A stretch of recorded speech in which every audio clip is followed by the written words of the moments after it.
Halo, nama saya Marco Gasana. Saya dari kelas 2 CC4.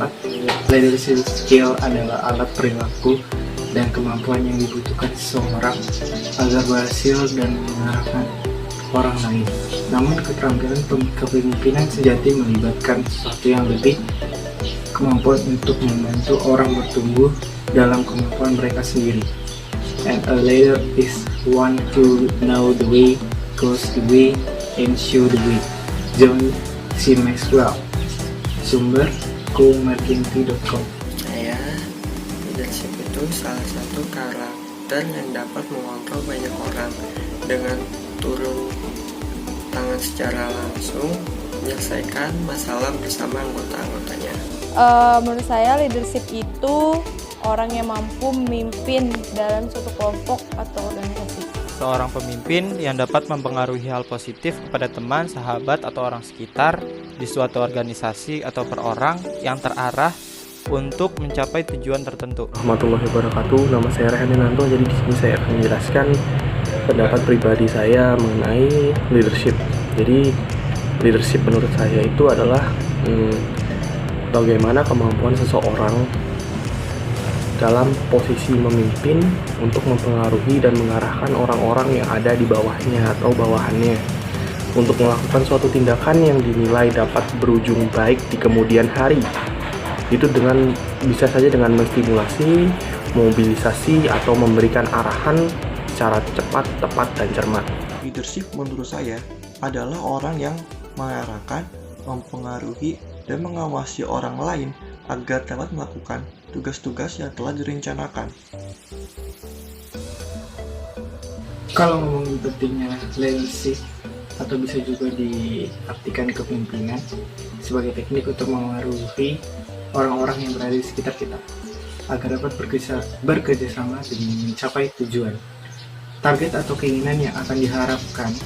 Untuk mempunyai semangat atau jiwa sebagai seorang pemimpin, haruslah sering terlibat bekerja sama sebagai tim dalam suatu kegiatan atau aktivitas apapun itu.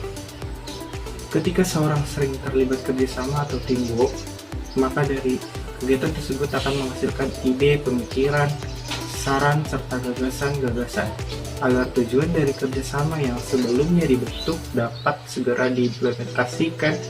Hasil dari ide, pemikiran, saran, serta gagasan-gagasan tersebut. Maka leadership sangat penting untuk diterapkan dalam kehidupan sehari-hari.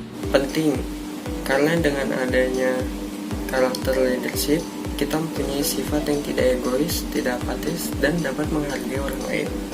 Penting karena leadership tidak hanya selalu dilihat dari dia memimpin suatu kelompok atau organisasi, tapi juga dalam memimpin ke dirinya sendiri. Sangat penting karena setiap orang berhak menjadi pemimpin untuk mengetahui dirinya lebih luas. Menurut saya itu sangat penting. Kenapa? Karena tanpa adanya leadership yang benar maka akan sulit bagi suatu kegiatan, kelompok ataupun individu untuk melaksanakan suatu kegiatan yang tepat dan terkoordinir. Dikarenakan fungsi leadership itu sendiri adalah untuk pengambilan keputusan, pertimbangan, dan pemilahan dan lain sebagainya, yang bahkan terhadap diri sendiri pun harus memiliki leadership. Leadership itu penting karena dari leadership kesuksesan tim akan tercapai. Semua pergerakan, keputusan, dan langkah pengembangan membutuhkan leadership. Pertama, minimalisasi adanya gosip dalam tim. Sikap tegas perlu dibentuk untuk mencegah peredaran gosip yang dapat melunturkan solidan tim Anda, supaya untuk selalu bersikap positif dan mengambil keputusan setelah melakukan diskusi atau sosialisasi di tim. 2. Ingat nilai utama dari organisasi. Target utama yang akan dicapai harus diberitahukan dalam satu sudut pandang yang sama di tim Anda.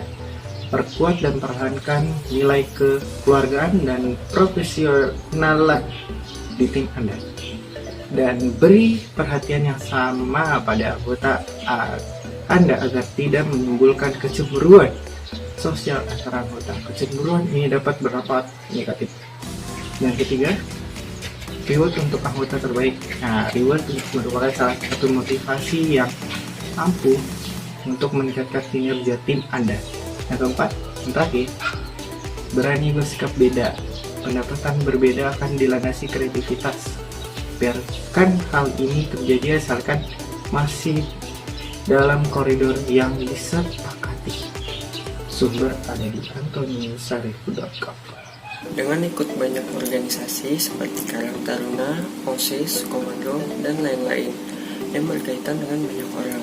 Cara membangun leadership, memiliki sifat yang positif, terus bisa mengambil resiko dan juga jadi orang yang inovatif dan bisa memanage anggota-anggota atau orang-orang yang di sekitar dia.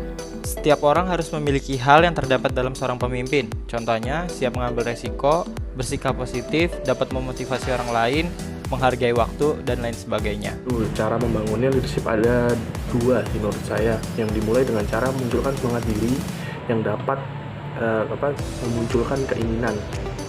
Lalu perbanyak keikutsertaan dalam organisasi-organisasi positif yang dimana di dalamnya ini diperlakukan banyak pemikiran kritis, banyaknya pengambilan keputusan dan suatu kegiatan sosial yang nantinya akan melatih seseorang untuk bisa menjadi seorang leadership atau seorang pemimpin dengan bertambahnya kemampuan penyampaian suatu gagasan dan kemampuan sosial, kecakapan sosial. Pertama, memiliki motivasi untuk berkembang, menghargai waktu, dan percaya diri. Yang mempengaruhi leadership yaitu mempengaruhi orang lain sebenarnya bisa dilakukan setiap orang, namun tergantung dari cara orang tersebut memimpin dan tentunya tergantung dari prinsip yang ia miliki. Mengapa? Karena jika seseorang tidak memiliki prinsip, maka ia juga akan dengan mudah mendapatkan pengaruh yang mungkin saja itu pengaruh buruk. Tapi jika seseorang memiliki prinsip yang teguh, dia pasti akan menjadi seorang pemimpin yang kuat. Apapun tipikal dan gaya pemimpinan tergantung pada prinsip yang dipegangnya. Kepemimpinan tidak identik dengan posisi. Kepemimpinan adalah sebuah fungsi.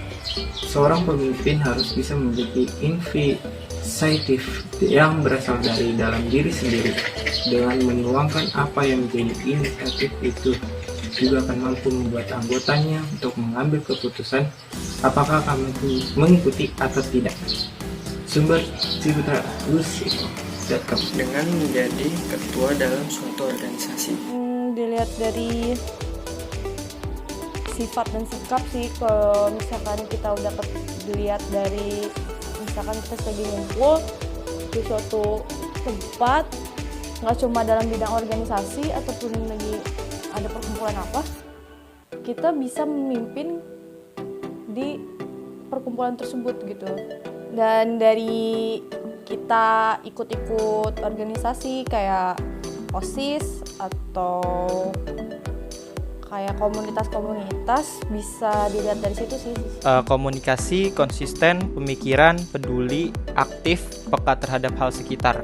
Apa aja sih menurut saya itu ada dua faktor. Yang pertama adalah faktor pribadi dan juga faktor lingkungan yang seperti saya ucapkan sebelumnya. Faktor diri itu semacam bagaimana diri kita ini ingin merespon terhadap suatu leadership, meningkatkan atau membiarkannya saja. Sedangkan faktor lingkungan itu seperti bagaimana lingkungan membawa pengaruh terhadap diri kita untuk bisa mengembangkan sifat leadership atau sifat kepemimpinan ini sendiri terhadap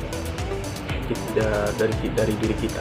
Memiliki sikap yang positif, berani dalam membuat keputusan, dan konsisten. Ada 3 yang saya jelaskan, yaitu pertama, tidak mampu menangani masalah. Tidak ada organisasi tanpa konflik, baik itu konflik antara rekan kerja atau ketiga berapa karyawan mulai frustasi dengan atasannya, produktivitas menjadi korban. Yang kedua, gagal menyalakan budaya inovasi. Ketika Anda gagal menghidupkan kreativitas dalam tim Anda akhirnya kehilangan solusi untuk keluar dari masalah. Anda akan melihat proyek Anda gagal dan semua tim frustasi karena tidak mendapatkan rencana yang inovasi. Gagal, dan ketiga, gagal memberikan motivasi. Anda mungkin memiliki tim terbaik, tetapi jika mereka tidak termotivasi untuk memperjuangkan Anda akan gagal sebagai seorang leader. Sumber ShiftIndonesia.com. Menutup diri terhadap dunia, sulit berinteraksi terhadap orang lain. Menurut saya sulitnya karena sifat orang kan beda-beda ya. Mungkin dia mempunyai karakter leadership, tapi di sisi lain dia susah untuk mengungkapkan gimana cara dia untuk manage teman-temannya di sini gitu. Ada yang takut untuk menyuarakan pendapat, ataupun dia takut kalau aku ini nggak pantas jadi leadership, jadi insecure ke dirinya sendiri. Karena setiap orang itu rasa percaya dirinya beda-beda. Padahal setiap orang itu mampu dan bisa untuk menjadi pemimpin. Menurut saya adalah sama halnya, ada dua hal, yaitu dirinya sendiri dan lingkungan sosial. Mengapa saya mengatakan seperti itu? Karena seseorang dapat menghambat perkembangan kemampuan leadership seseorang itu. Jadi karena pertama, jika seseorang itu tidak ada keinginan untuk mengembangkan sifat leadershipnya atau meningkatkan kemampuan dalam kepemimpinannya, maka tidak akan ada yang bisa. Kedua, lingkungan. Kenapa saya mengatakan begitu? Karena seorang yang sedang membangun kemampuan leadership yang merupakan lingkungan itu merupakan, kalau misalkan lingkungannya kritis, maka hal itu dapat membantu seseorang untuk berpikir, untuk menentukan keputusan dan juga memantapkan gagasan pada saat kondisi-kondisi yang kritis. Karena tidak percaya diri, konsisten, dan tidak berani dalam mengambil keputusan.